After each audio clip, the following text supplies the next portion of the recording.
welcome to By the Way with Beth and Stacey. I'm Beth Cooper. I'm Stacey Earlywine, and I don't know, Beth, did you make it up to the new farmer's market? I did. Saturday? It was so Wonderful. good. Wonderful. They're not calling it farmer's market, though. They're calling it Flora Community Market. I'm sorry. Yeah, But okay. it's a farmer's market. Yeah. I mean, that's what it is. I think they changed the name just to kind of differentiate it from like how it used to be when it was just called the farmer's market, but there wasn't very many people there. Now, oh my gosh, have you ever been to the Effingham Farmer's Market? Once. It's like that now, but in Flora. But It fantastic. not quite as big as Effingham's, but I think it will get there. It was so good. What was your favorite little booth? Oh, yeah.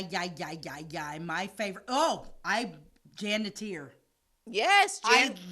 I bought that and put it in my camper. It's so cute. Which one did you buy? I got the one, so she's got these cute little, it's almost like it's like a little cow. Yeah, a Highland cow. A Highland cow, and it's got like this wooden thing with lights in it, like little foliage and stuff. It's almost like a tiny baby fairy garden in itself. Yeah, And it lights up. I put it in my camper. Fantastic. My favorite. Yeah. She had like really cool. Good job, dream Jan. catchers. Yeah, Jan had all so kinds of good. cool, like beaded, like they weren't exactly. Some were maybe dream catchers. They didn't have the Yeah. yarn or whatever, but they were just like wooden with like beautiful beads. So I hung mine. Love that one. So I have a kitchen window that I'm looks getting out one into of the those backyard. the next time. And that's where I hung mine. And it has these beautiful beads, all in different shades of amber and brown that hang from it. And I hung it in my kitchen window, and the light hits it and like reflects it through my kitchen. It's gorgeous. Love it. So thank you, Jan, for that. That is a booth at the new Flora Community Market. Every Saturday morning they're having it throughout the summer. Check it out. That was a good booth. But you know what my other favorite booth was? What? It was the gal's name was Ashley, and she had this like make your own succulent That's right. garden thing, and she had all of these cute like vintage antique thrifted containers, all different shapes and sizes. Like she might have this as like a container, maybe not quite this big, but and then she had all these cute succulents on another side table, all different shapes and sizes of succulents. And then you pick out your container, and then you pick out your succulent or succulents if you wanted more than one. And then you go around to this other little corner. It was like a square booth. Each side had something fun on it. And then you fill it in with the dirt. And then you plant your succulent in your cute little container. And then she had all different colors, pebbles and rocks. Oh, yeah, that so cute. That you laid on top of your dirt. And then she had these little wooden signs that you, in a Sharpie, and you wrote some cute message on it, and then you stuck it in your succulent. My gosh, mine turned out so cute. I planted Malia's in this one that looked like an old-fashioned Victorian boot. And then I put this one little succulent in it that kind of draped over the side. It was called Little Pickles. And then I put cute beads in it, and I put a sign in it that said, "You grow, girl." Because she had examples of like what you could write on your little wooden sign, and one of them was "You grow, girl." So I wrote that and stuck it in that boot. Malia's going to keep it in her windowsill in her kitchen. Cute. Yeah. So cute. I did see Loved that it. one, and I love that one. But we're going to be camping this weekend. So next weekend, when they're coming back, I'm going to take Jack and JoJo with me and let them do it. I forgot about the succulent people aren't going to be there this week. No, They'll week be- from Saturday. Okay. Yeah, week from this coming Saturday. Yeah, not this. Yeah, the yeah, succulent people can't be there this Saturday, but they'll be there next. Yeah, because that's what I said. I said, "Oh, guys, I'm not going to be here next Saturday." I'm- They're like, "We're not either." I'm like, "Oh, sweet. When are you coming back?" They're like, 2 weeks. I'm like, Yeah. boom. And I'm filming this on May 26th. So they're not going to be there on May the 30th, but they will be there on June the 6th. Yes. Yes. In case you're watching and you also want to do that. But then the booth that I was helping with was my brother's popcorn booth. See, he was sold out before I got there. Oh, yeah. He was gone. He wasn't there to start with because he had multiple events on Saturday. So he worked all morning in Stone Fort, Illinois, selling popcorn. Then he worked all afternoon in Harrisburg, Illinois, selling popcorn. And then he had Mom and Silas running the Flora booth. And it had all been pre-popped the day before. So and he sold out at Flora by 10:30. Yeah, it was because he was. It gone. went really fast. Yeah, and I cannot resist his. I eat his we popcorn. sold over 75 bags of popcorn in 2 hours. Yeah, because it's good. The best one, my favorite, because like he's got buttercorn, he's got all sorts. I'll let you explain it. But he also had a buttered kettled corn. Yeah, that's what everybody's raving about, the buttered kettle corn. I like buttered popcorn or you have kettle corn. He's combined them. Oh my gosh! I literally, Yeah, I had to like tell Jim, get this bag away from me. Well, the only kind that we had at the Flora Community Market Saturday was just the regular kettle corn. And again, over Oh, 75 bags in like 2 hours were sold. But he has his business name is Colonel Pop. If you want to follow him on Facebook, see where he's at because every week he's somewhere else. But he is going to try to have my mom and Silas help do the Flora one so he can be in Flora every Saturday too. But he also has flavors like dill pickle. Have you had that one? no, I can't get past it. We like can't do it. it. We like it, but it's. Do you remember when McDonald's had that like dill salt that they put on their fries for like a? You don't do that. They had but they were like a really big hit, but they were short lived because it was like just a temporary thing. Yeah. But it's that same kind of dill pickle salt. I A lot of people like on that. popcorn. Yeah, it's good. He has all kinds of flavors. Jason likes the jalapeno. Jim would like, but I like that buttered kettle corn. It was fantastic. Now I haven't tried it because I'm one of those that I don't try new things. But I love dill pickle, so I would imagine I would love it. But I just can't get past it. Like a dill pickle on the pizza at Storm Brewing. Yeah. I have never tried it because I'm just like, but I love dill pickles. I haven't tried it either. It's I so love dill stupid. pickles too. I'm just weird. I haven't. You are. I'm just. We both are. I'm kind of the same way. I haven't tried the dill pickle pizza Yeah. at Storm Brewing. I think Malia did. Malia definitely tried it. She's a pickle gal. I like pickles. But That's why I got her the succulent that was called Little Pickles. Little pickles. Yeah, that's cute. That's cute. Yeah, that was like I said. There was several of them. Then there's one booth there, Mandy's booth.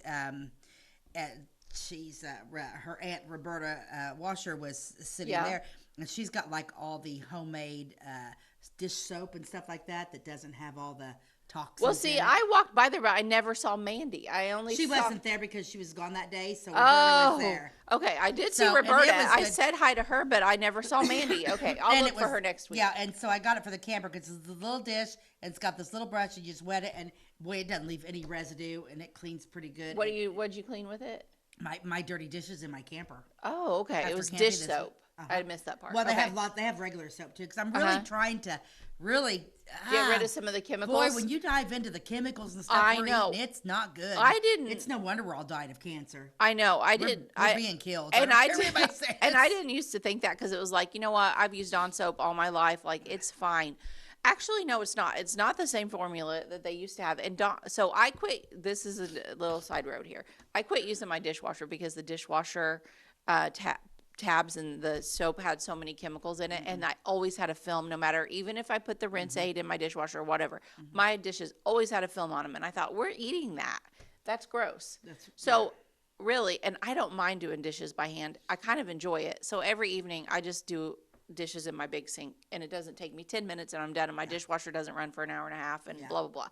Well, then I told Malia why I was doing that, and she was like, that's stupid because Dawn soap has just as many chemicals. I'm like, no, it doesn't. Dawn soap's Dawn soap. It's just soap, and I've used it all my life. And she's like, you need to look into that. Yeah. And then I did, and it's like a bajillion chemicals. But I will say this about Dawn soap is that it does rinse really clean. I don't feel like it leaves a film at all. But I am open to exploring other dish soap options. So I'll talk to Mandy about that. Talk to Mandy about it, yeah, because I'm really starting to judge just about everything that happens anymore. Yeah. And it's Dish soap is crazy how many chemicals are in there. And the same thing about your laundry detergent soap that you're keeping against your body all the time. But I try to use the very clean, free and clear. I think we have to use like free and clear because Jim's allergic to a lot of stuff. So but but no, I'm just like, it's fine if it's on if it's not, And the other thing that they talk about that's terrible for you is sunblock. They say more skin cancer started because of sunblock than just being. Once again, if we just do what God's given us and just do things in limitation. Yeah. In moderation, I guess you'd say. There are some clean sunblocks out there. They say that more skin cancers happen because of sunblock now than anything. I believe it. Yeah. So it's like, boy, it's just. You can't win for Lucent. I mean, no matter what you do, it's just like, there's a con to that, It's like, play in this umbrella. Play in hats. I wear hats when I'm in my pool. There's a hat on my head. Once I had that squamous cell cancer taken off, there's a hat on my head all the time. I'm a lot more cautious about the sun too. And I don't wear any sunblock. And here's the other thing. I was always a sunblock person. Last year, I'm like, I'm not gonna do any sunblock, right? I wear my hat. and I floated around in my pool like I always do with my hat on. And I did not burn one time. Yeah. So here's the thing about that is this is my theory. Okay. So hold on to your hats, because this is Beth's theory on sunblock. And I've had this for several years. The more expensive the sunblock, the little bit better that it does work. That's why when we go to Holiday World, we take our own sunblock. I don't normally wear it. But there's a couple of my kids that I'll spray their shoulders or whatever. But I usually just try to wear a hat, stay in the shade. But their free sunblock at Holiday World, I think, will make you burn. Oh, yeah. I do not think it works worth one single lick. There was only 1 year that we ever used it because I forgot my own sunblock, and we put some on because it was the beginning of the summer, so we were all still pretty pale. Our family all tans really, really good. So, like, after that point, we will not burn, even if we're outside all day. Yeah. But it was the beginning of the summer. Nobody had a tan yet, and I put that on, and my kids repeatedly through the day, worst sunburns they've ever had. Really? Yes, it was awful. Yeah. It did nothing. And if I would have had my own sunblock that I usually carry with me, I would have had to apply one time. They wouldn't have burned. Yeah, I didn't use it. I didn't even put it on my. I didn't use it one time last year, and I had the best. I had the best suntan I ever had in my life. I didn't burn one time, and I was in my pool floating all day long. Yeah. But I kept that hat, and once in a while I take it off just to get a little bit of that, but then I put it right back on. I had one of the best tans I ever had. Good. And I'm not, I will tan, but I have to work at it. But no, it was wonderful. So I'm just kind of like, I'm trying to do more all natural stuff, deodorants and stuff. Yeah, just trying to really, really be more cautious about it because, Here's the thing about those all-natural deodorants. They don't really work that well. I went several. So after I had after I had breast cancer, there was this whole thought behind: is it deodorant? Is that what's giving millions of American women breast cancer? Because 1 in 8 women will get breast cancer. Okay, so I went to natural deodorant and I tried many different kinds. Some don't work well, and some do not work well at all. And then I always felt like, sometimes you get comfortable with your own scent. So then I was always like, do I smell? Are other people smelling me? Because I know somebody that wears natural deodorant, and a lot of times I can smell her. Yeah. And I'm just like, I don't want to be that gal. Yeah. But you've never smelled. Just thank you. Sense. But I tried several ones, and I was like, I don't like that. The best one that I have, I get at Angela's Florist, and it's that Rocasa stuff. And they have a bunch of whole natural oils and stuff like that. I use it for I use the 4 little the hormone kits. But when I use those hormone kits, I feel fantastic all day. I can tell when I don't use them.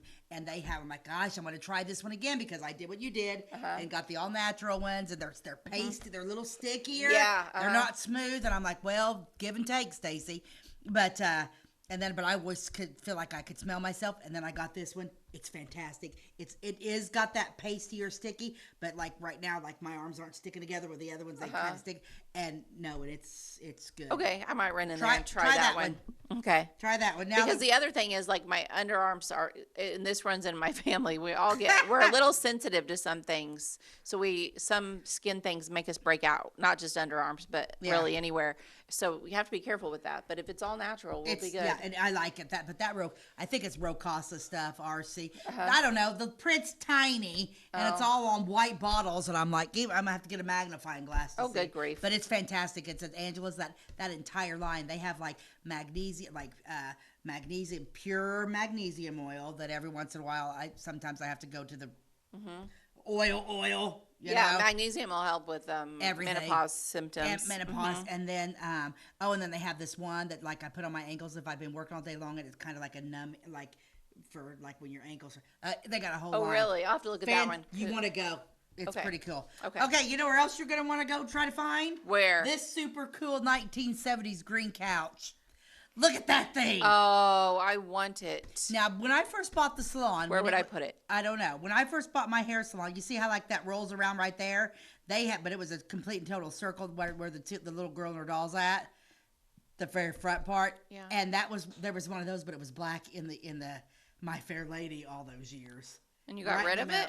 It was gone before I got the building, or I would have never. What? Do you think I would have got rid of that? I was shocked that you would get rid of it. No, but it was in My Fair Lady, and then by the time somebody got rid of it. But isn't that, look at that super cool S. Yeah, that is so cool. That is so cool. Yeah, I love that. Yeah, that is cool. The only thing that's wrong is like I would, because I like my arms to be on something. Yeah. But boy, isn't that sweet? I love that green too. What a cool conversation piece. And you could have, like, look where those two ladies are sitting. Then the two other ladies could sit across from them and just have like a great conversation and be right there together. Yeah, little girl. See, look, you could be all the same. Your little girl and her 2 dolls are there. Mom and dad are on the other side. And look at Mom's. Oh, is that a dad? I couldn't tell. Look at Mom's super cool shoes. Oh, cute. We all need a couch like this, and we all need a room big enough to put it in, don't we? I mean, that wouldn't fit in my living room for sure, but I mean, I guess it would, but it would take up the whole room. I was going to say you'd have to walk around it. Yeah, but how fun is that? Love it. Good find. Love it. Good find. Good find. All right, we're going to take a commercial break, and then I'm going to tell you about a story that I have found, or actually somebody given me at the market, and I'll tell you about it when we get back. We like technology at Flora Savings Bank. Here's what you can accomplish in our mobile banking app in less than 30 seconds. See account balances in your transactions, set up an account alert, make a transfer between accounts, get an alert text message about your transfer, pay a bill, turn your debit card off and then back on. It all happens in the palm of your hand with our free My Bank to Go app. Search My Bank to Go in the App Store or Google Play and give mobile banking a try. Flora Savings Bank, member FDIC and equal housing lender. My name is Robin Stanford. I own Stanford Marketing. It's a promotional products business along with an embroidery business. And we do custom hats, t-shirts, anything, you name it, we can make it. People like that we do stuff in-house and we can actually make things here and that we're not contracting the work out to other places. We never say no. We always try to find a way to do it. If anybody can do it, we can do it. We are hardworking women, that is for sure. Come to Stanford Marketing in Flora for all your custom and promotional needs. Goldfinger, trying to destroy the courthouse, I see. Precisely, Mr. Frog. Too bad, Goldfinger.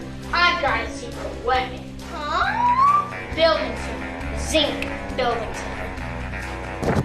We'll need new lumber, doors, paint, windows, plumbing, electrical. It was good. Zinc Building Center and Louisville on Route 45. It's a cool place. Welcome back to By the Way with Beth and Stacey. I'm Beth Cooper. I'm Stacey Earlywine, and when we was at the farmers, the Flora Community Farmers Market. Whatever. The market downtown. A gentleman who had a booth there he said he watches our show, and he was like, "I've got a story for you," and I said, "Okay." And so he sent me this thing about 2 brothers, John and George Clark, and they were part of the Reeves gang. So first off, it's like there's a book out there that I'm going to try to find, because it's basically, this story comes like they were kind of like played around in Iuka, south of Iuka. But in Jefferson County, in the Farrington Township, there is a community known as Horse Creek. Okay? Well, Horse Creek is one of those areas where, like, supposedly the Jesse James gang would hide out. So there was like reportings that Jesse James and his gang would hide out in this Horse Creek area, because that's where all the bad people went. What I want to tell everybody is, if all the bad people went there, why didn't all the police go there to arrest all the bad people? Yeah, if everybody knew that's where the bad people were, then why weren't the police there? But the police could have been either in on it or being paid off. Yeah. Which the paid off part, I think, was pretty common. Yeah, I think so. Well, there are 2 brothers, John and George Clark. They were actually stemmed from Indiana, but made their way to Illinois in our area. So they dabbled in the tip of Wayne County, and they were down in Mount Vernon. And this is 1890. So this is before the Sheltons, before the Charlie Berger Southern Illinois thing. So we are like, these probably are the first gang members probably to enter into our area. But they were the 2 leaders, okay? And they escaped to Horse Creek. And they were actually called the Last Jesse gang, the Last Jesse James type gang.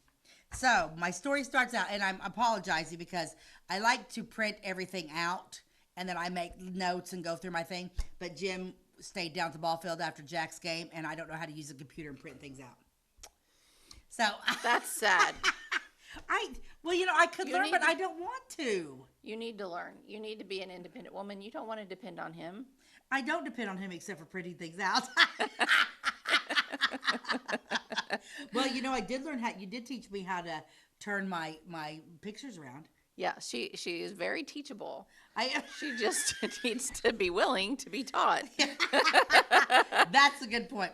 So, in 1896, newly arrived brothers. So now we're going to talk about, so they're coming, I'm going to start like with their story. 1896, John and George Clark came to the Southern Illinois area, and everybody thought they were really good guys. Then we're going to go back to the beginning of their story. Okay. So, in 1896, newly arrived brothers John and George Clark began selling merchandise from a wagon in the remote Horse Creek region of Southern Illinois.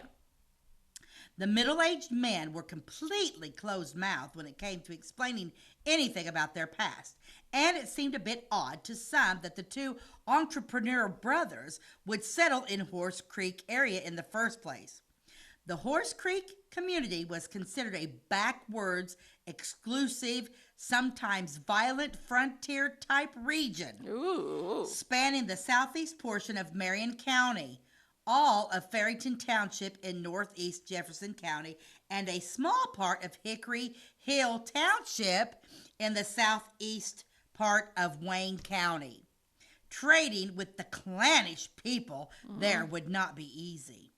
But the Clark brothers apparently had charm, or more likely came from a similar place and knew how to fit in.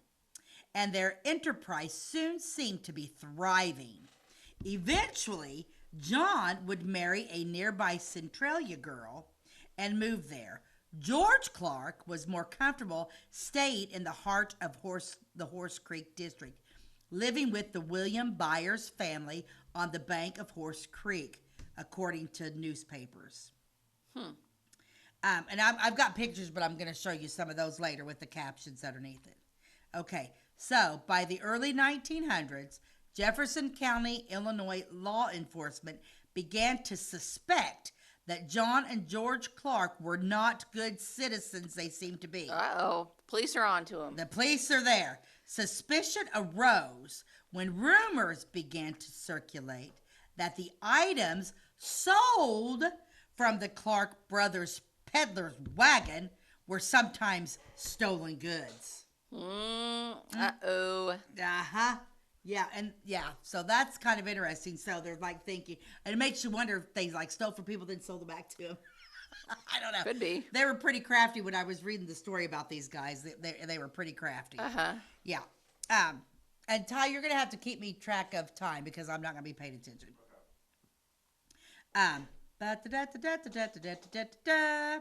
At first, Jefferson County Sheriff Tom Mannion hesitated to investigate the matter.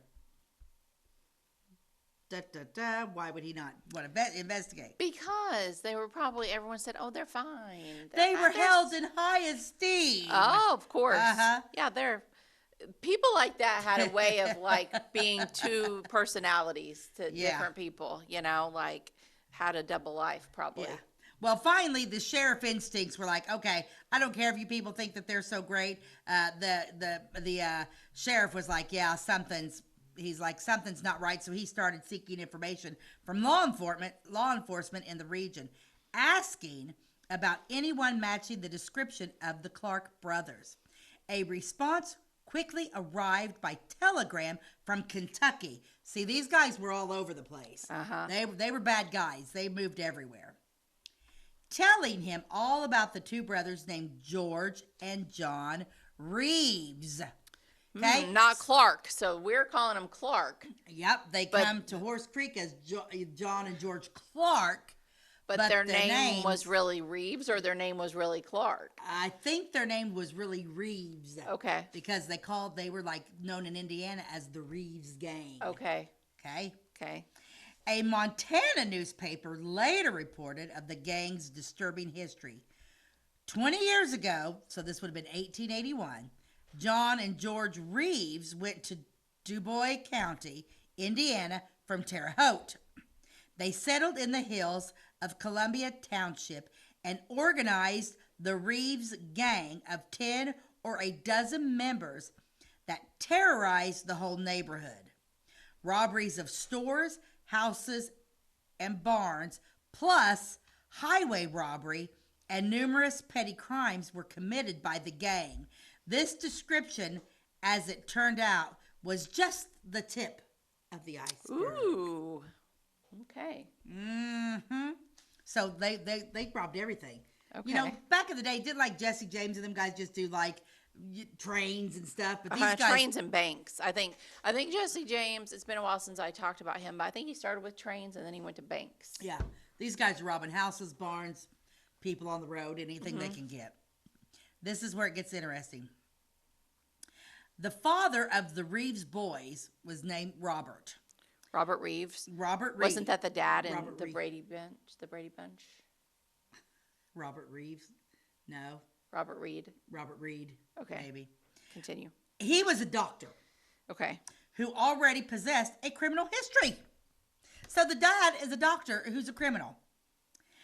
Before he came Interesting. to Du Bois County, Indiana in the early 1880s, his illegal activities may have been why his first wife, mother of George and John, divorced her husband in 1869 while they lived in Terre Haute, we're talking the 18... Nobody got divorced. Nobody got divorced. Very few people got divorced, and she was probably like shunned from her group of doctor wife friends. Because I of would it. think so. Yeah. Yeah, I would think so. So she divorced her husband in 1869, and she's the mom of John and George. And they were living in Terre Haute at the time. The Indianapolis News reported in 1878 that the trial of Dr. Robert Reeves, living in the vicinity of Seymour, on a charge of having counterfeit money in his possession and selling it, is in progress in the United States. Holy cow. He court. was a doctor. He should have been making more money than anyone else around him, but he had to do counterfeit money too. Yeah. He's a bad dude. He's a bad dude. Don't trust him for your appendicitis. No. Okay. This case had to come up in 1876, but Reeves was already serving time for a similar crime, having operated a counterfeit scam in the Martin and Orange County areas earlier. Oh my gosh. So maybe she wasn't shunned for divorcing him if he was in prison. Maybe it was like, yeah, you needed to do that. He's a bad Probably. dude. I hope so. Upon his release from prison in 1883, Doc Reeves returned to southern Indiana, staying with his second wife and her people in Columbia Township in Du Bois County. Here, he traded a team and wagon for 40 acres of land, not generally working much, it is said, but living well. A lost traveler, a new local teacher, stumbled across the Reeves home place just after Doc Reeves had arrived and found an odd notice posted in a bold band on the structure's front door. And it said, "I have just bought this farm and paid for it. I want my neighbors to keep off this place and quit stealing my fence rails." And then in large capital letters it says Reeves. The note suggested that the elder Reeves was not one to be crossed. So he can steal from everybody. Typical criminal. I think he's off his rocker too. Mental illness, it sounds like. And 1883, did he serve in Civil War? This Doc Reeves? I'm not sure. Is he an old Civil War doctor that's got like severe PTSD? Maybe he does. I'm going to look it up. You look it up while we're going. Yeah. Dr. Reeves could not have found a more remote place in Indiana to which live. The northeast corner of Du Bois County touched the territory just of the notorious Archer gang in Long River Township, just to the north in rugged Martin County, and the hills and valleys of Orange County to the east, where Reeves had previously worked his counterfeit game. His new home was a hilly landscape of caves, sinkholes, beautiful flowering springs, and curious monolith formations such as Raven Rock and Hanging Rock. Having lived in Martin and Orange counties before, Reeves knew that the steep scenic hills and deep gorges and dark valleys of the region offered a number of places where secret activities could safely be carried out. It helped in this latter Case 2, that there were no towns with strong law enforcement elements, only tiny villages like Hillam, Ellsworth, Cuzco, and Kellerville. Small communities built around a post office, a general store, a livery stable, and a few other small businesses. So they have literally set themselves to be bad people because they're in an area where they're in an area where they can't be found. We're going to take a commercial break and we're going to come back with more of the story. At Clay City Banking Company, we're all on the same team, regardless of zip code. At home, work, school, or across the country, you can be part of our team with our cutting-edge mobile banking products. From your hand, you can check balances, transfer money, make deposits, and pay bills. Looking for a loan? We've got you covered with our mortgage, agriculture, commercial, and consumer loans. Join our team today. Clay City, Flora, Louisville, and Fairfield Banking Companies. We're the hometown banks, member FDIC, and equal housing lender. Since 2004, Ed Lewis Trucking has been moving America forward. Family-owned and built on values that matter. Reliability, hard work, and service you can count on. From dry van freight to dump and hopper bottoms, plus top-tier truck maintenance in their state-of-the-art shop that's open to all truckers, not just their own fleet. They're growing stronger, expanding with their recent acquisition of McKinney Trucking, but never losing sight of what drives them. It's Ed Lewis Trucking, family-driven, service-proven. Call Ed Lewis Trucking at 618-686-3555. Tomorrow. Some fear the uncertainty it brings. Some trust the promise it holds. At Grinnell Mutual, we are always looking forward to tomorrow, growing and innovating. So even if the plans you have for the future aren't the same as the plans that the future holds for you, you can be ready. Because we'll be ready, like we have been for over 100 years. Trust in that. Trust in tomorrow. Talk to your mutual agent today. Your local agent is on the square. Louisville, Clay County Farmers Mutual Insurance. Welcome back to By the Way with Beth and Stacey. I'm Beth Cooper. I'm Stacey Earlywine, and we are talking about the John and George Reeves Clark brothers who were had their own gang before, right around the time the Jesse James gang, I guess, when they were down in southern Illinois, tipped into Wayne County. Now we're talking about their dad, the Dr. Robert Reeves, who was a criminal also, and this is their start was like in the Terre Haute, Indiana area. Local and county law enforcement in Columbia Township was further hampered by the complex web of kinship loyalties found there, and county law officials were often unable to arrest someone from the area for a lack of knowledge and lay of the land, leaving the general population to deal with those. Like the Reeves family who committed petty crimes, one local newspaper reported in 1879, for example, how two Du Bois County deputies sent into Columbia Township on a lively chase for some fugitives were chased away by an angry woman for shooting at her boy.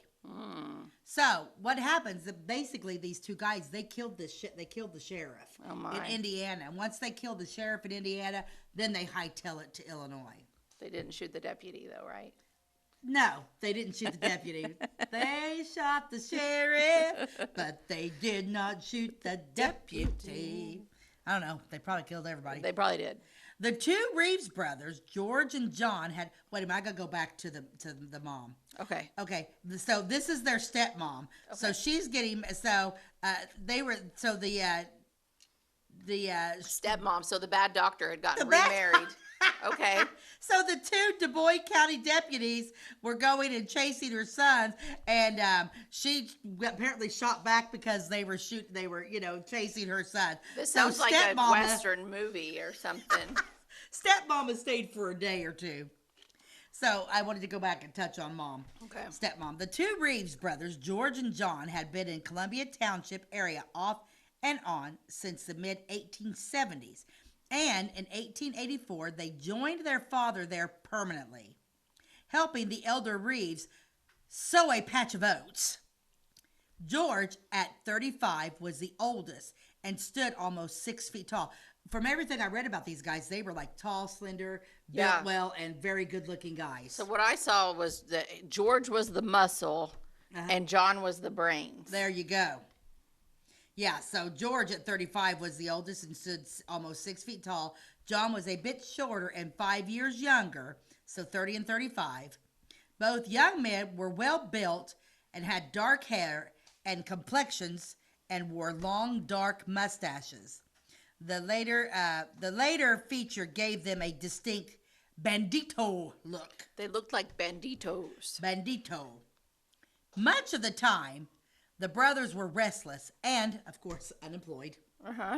They were just sowing oats. They did have hopes and plans. However, to purchase their own wagon and go into the... Of course, they wouldn't be doctors. They're going into the peddling business, too. One day, in an area north of Terre Haute where relatives lived, unfortunately, this dream was just out of reach, as they were always short on cash. This may have driven them to turn to petty crime to raise money for their new venture. Apparently, they discovered crime paid, with one Du Bois County neighbor later observing, "I never saw either of them work a lick in my life." The Reeves brothers must have had some commanding presence about them, as they were able to quickly assemble at least 6 gang members from the Columbia Township. So they're just 2 boys right now. They can't do everything alone, so they're recruiting their gang. So here's where the Reeves gang starts. They were all married men. One newspaper later reported, and most of them raised in the neighborhood, but were willingly led to rascality. I like that word. Really led to rascality by such tutors as the Reeves. What county are you saying? Putnam County? No, Du Bois. Du Bois. Okay. Du Bois. I'm trying to still find out if he was in the military. Yeah. Okay. The brothers could now tap into the elaborate kinship system in the area, one that shielded them to a degree from probing law enforcement. Known and respected for their quick use and accurate aim with pistols, the Reeves boys may have also possessed another method of persuasion, that of doing whatever it took to get what they wanted to protect their outlaw business. Earlier, they had shot 4 men. So now they're killing people. They're shooting at people. So earlier they had shot 4 men who attempted to arrest them in Orange County, and they escaped. This is the time their father was running a counterfeit racket there in the mid-1870s. By 1885, 15 years later, newspapers often reported of horses supposed to have been stolen by the Reeves boys. These actions and others would soon make the brothers a terror to the people in that part of the country. The 2 Reeves brothers' increasing activities would eventually cover in a way that would lead to a deadly encounter near the Du Bois County set at Jasper, one that would bring violent deaths to 2 law enforcement officials and completely reshape the outlaw brothers' lives.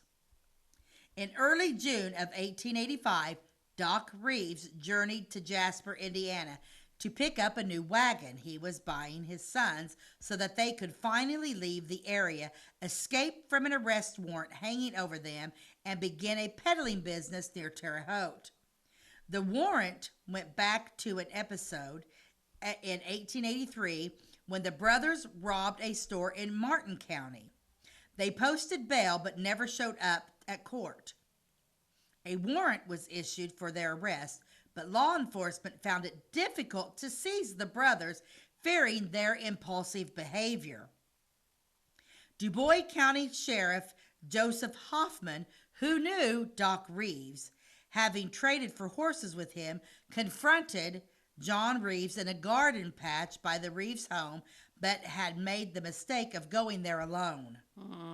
That's never good. Nope. Reeves drew a gun on the sheriff and hollered, "Hoffman, GDU, get out of here."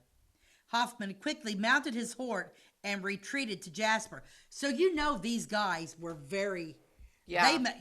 What you're talking like the sheriff's like, he says get out and the sheriff gets on a horse and leaves.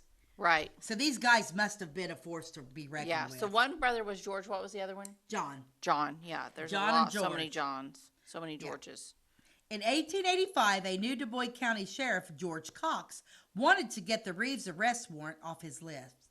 Cox was especially desperate to capture the two hoodlums, as they had long been successful in committing crimes while hiding in the wilds of northeast Du Bois County and to the north, just over the hills of Martin County, giving law enforcement a bad name. Hearing that the elder Reeves was coming to the county seat of Jasper to buy a new wagon, the sheriff, thinking the Reeves boys might be hiding near the town and would join him on his way home, sent his deputies, John Gardner and William Cox, to follow the old man. William Cox was the sheriff's son. A half-mile east of Jasper, the Reeves brothers came out of their hiding place and got into the new wagon driven by Doc Reeves. So the deputies were right on that the boys would join their father on the road home. So they were on the right trail. Mm-hmm. The two deputies on horseback had meanwhile slipped up on their prey near the Schroeder schoolhouse, taking the bandit family entirely by surprise. When called upon to surrender, the Reeves men meekly did so. Then everything suddenly went to HE double hockey sticks. One paper reported Cox nor Gardner knew the Reeves well at the time. So you got these two young deputies thinking they're going to catch these really bad guys. So they're like probably their britches are a little too big right now. And so now they're going to make matters worse. Oh, boy. The paper explained Deputy Gardner had been drinking. That's not good. That's not good to drink on the job if you're a deputy. No. Or anything else. And in addition was a great braggart and fond of showing his bravery and prowess in spite of their reputation. Gardner was especially vain about a fancy pistol he carried, flashing it around, telling the brothers that he was not afraid of them. As the deputies and their prisoners began their march back to Jasper, Doc Reeves noticed the handsome pistol Gardner had sticking out of his pocket and remarked on its beauty. Oh my gosh, you're not going to believe what the deputy did.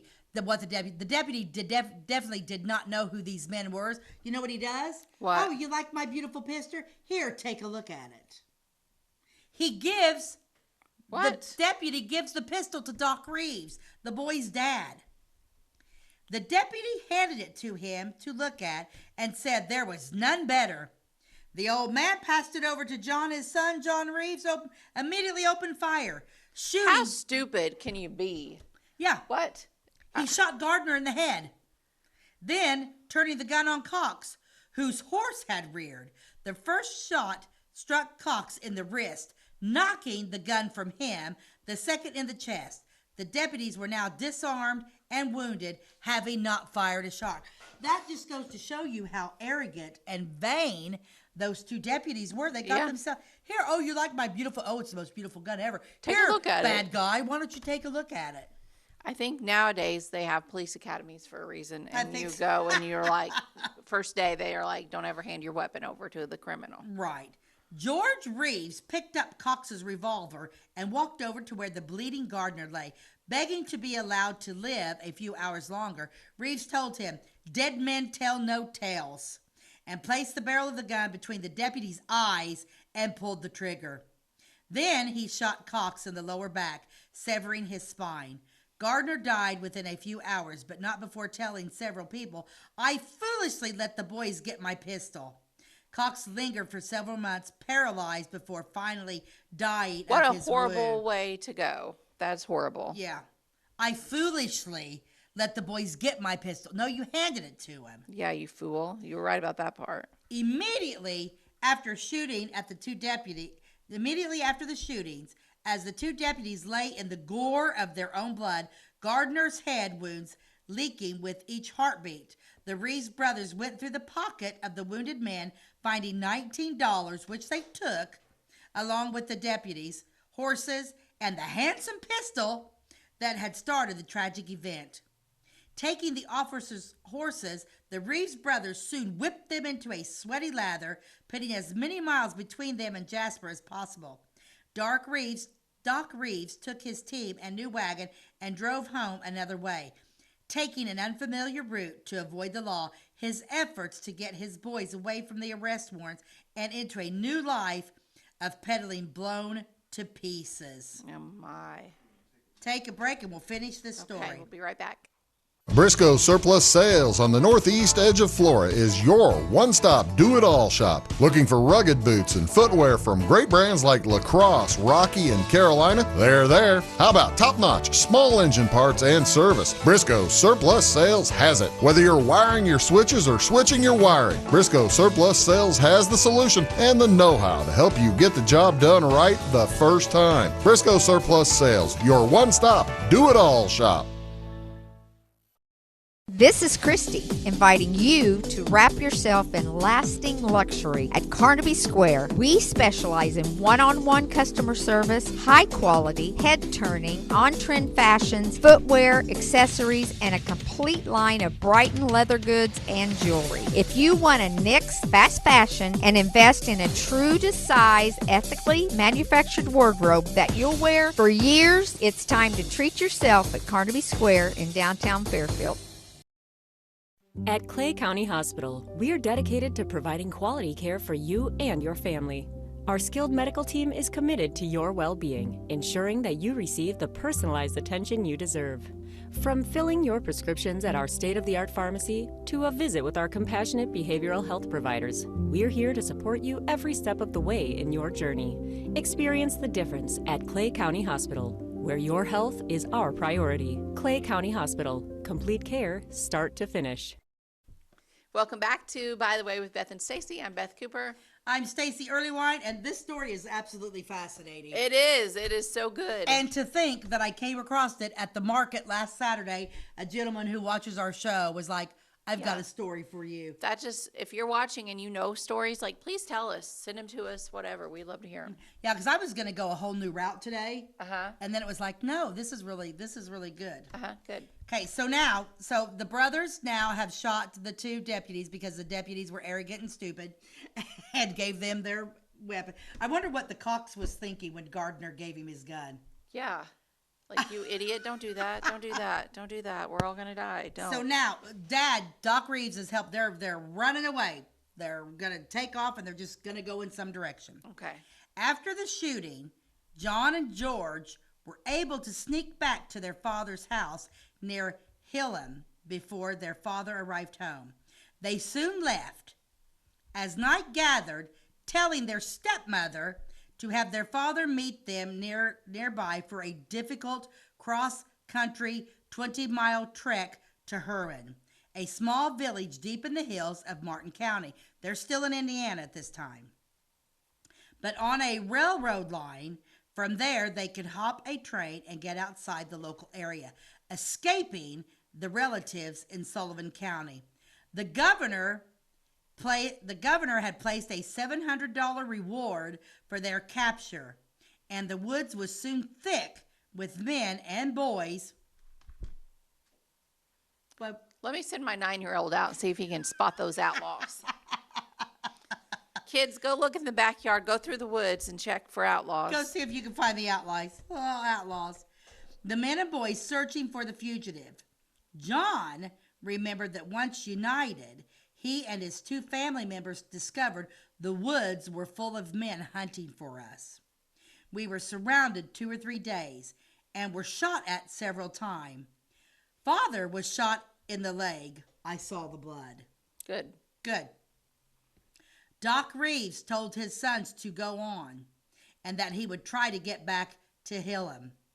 The brothers did so, hopping a train and eventually making their way to Sullivan County, where they hid out at an uncle's.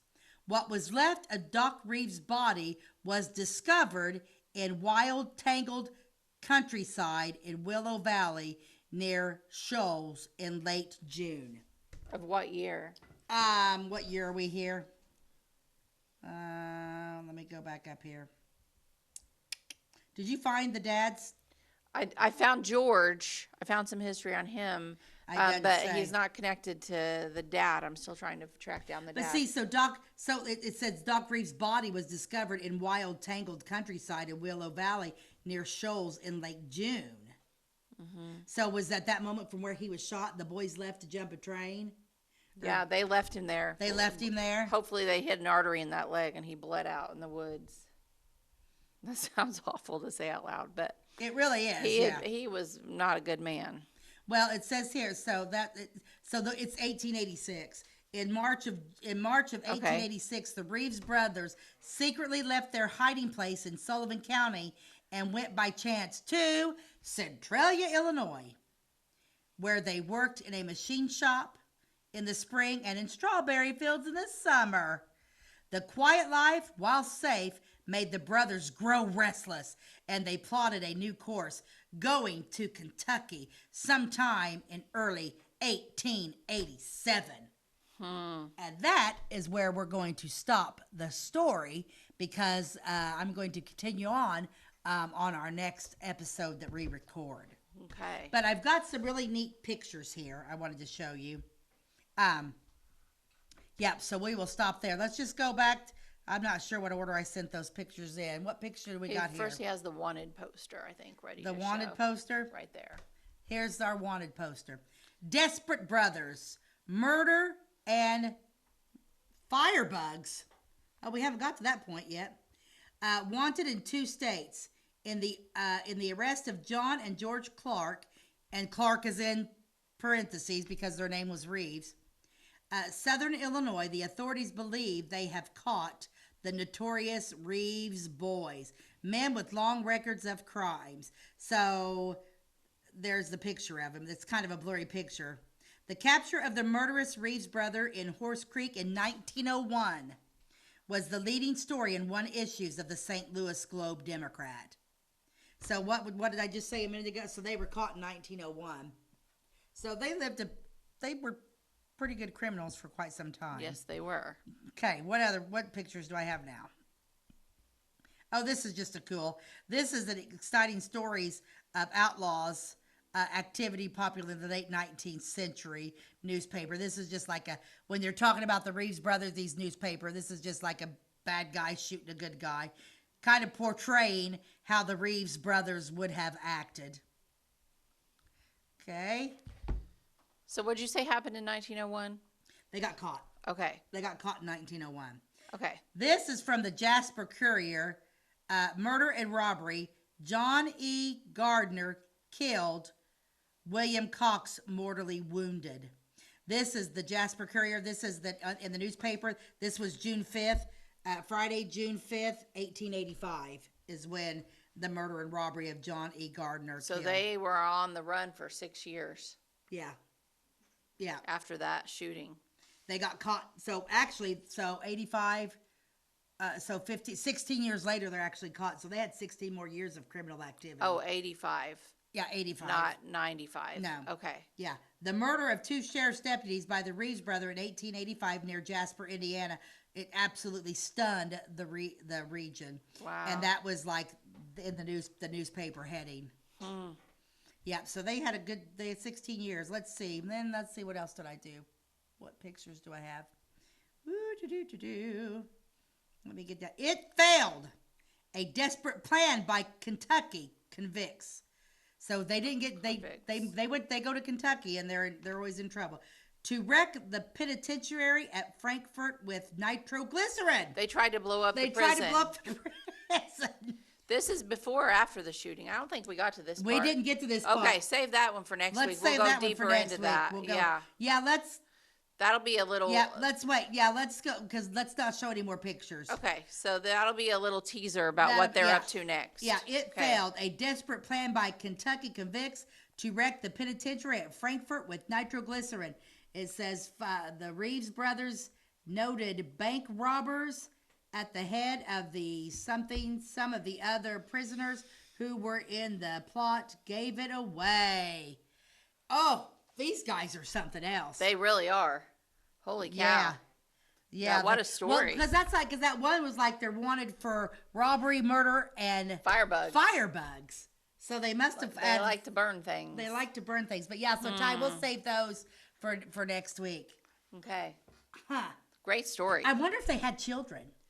Well, I don't know. I'm going to try to dig into their family a little bit while over the next week. But George didn't have any children listed, but he also didn't have parents or siblings listed. Yeah. So I'll have to go on to Ancestry and see what I can find. Yeah, because we're not going to tell you. I mean, yeah. And well, Beth is while I was doing the story, Beth was on. She was on the other Find a Grave, trying to find a grave. Did you ever find anything about Doc Reeves? No, I can't find him at all anywhere. Do you think sometimes when these criminals, when they finally die, they just like dig a hole and dump him in there? Yeah, I mean, that could have been. He's not listed as in a cemetery that I can find. And knowing what he had done and was, why not just let him lay there in the woods? He had already laid there a long time, I think, by the time they found him. So it might have just been a pile of bones. Well, and if you think about that, from March, April, May, June, it happened in March. Then three months later, he laid wounded in the woods. That would have been. When he died there, he died a terrible death. And I would imagine critters came. And wolves and let's talk about that for a second, because the woods of 1886 or whatever year it was is different than the woods of 2026, because back then in the Midwest, Indiana and Illinois, there were bears, black bears, Indians, but there was lots of cougars. That's right. And wolves. All big predators. Like our woods now don't really have that many predators that would kill a person, but back then there were predators big enough. So those predators would have smelled the blood and Doc Reeves definitely got. Of course, I got to hand it to Doc Reeves. He didn't kill anybody. No, but he handed the gun to somebody else to be done. Yeah, but he raised two crappy boys. Yeah, and they, like I said, they were good-looking guys. Tall, dark hair, dark complected. Yeah, it's just crazy to me. Yeah. Why? And the other thing is like you have your dad. What made them so violent?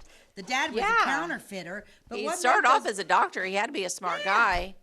I don't know. Crazy story. But one thing I want to say real quick before you get to your joke is don't forget on June 14th at First Christian Church, there's going to be a huge community-wide celebration. It's called the Spirit of 1776, and it is going to have a watermelon eating contest. There's going to be free hot dogs. There's going to be food trucks. There's going to be free homemade ice cream. There's a pie baking contest. There's a costume contest for 1776 adult or children dress up.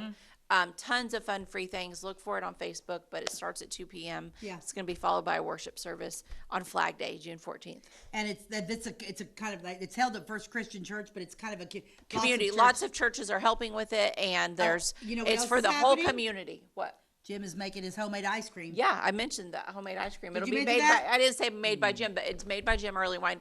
Best homemade ice cream ever, and it will be free. Yeah, and we're not lying. Did I tell you I made my first ice cream cake out of it? Yes. It sounded really good. I made a strawberry vanilla one, and then I made a chocolate vanilla one for Jack's party. Yeah. You don't want that hanging around your house. I bet not. Sounds delicious. No, and I, and I just ate a little bitty piece, and it was just almost like, forget it's there. But anyway, come to the celebration on the 14th. It'll be fun. It's going to be a good time. Okay, now you're going to have to listen close to this one. I know a man who went to Las Vegas in a $20,000 car and came home in a $200,000 bus. That one's really good. I like that. That's it. That's all I got time for Anyway, today. Thanks so much for joining us, and we will catch you next time. God bless you and have a great day.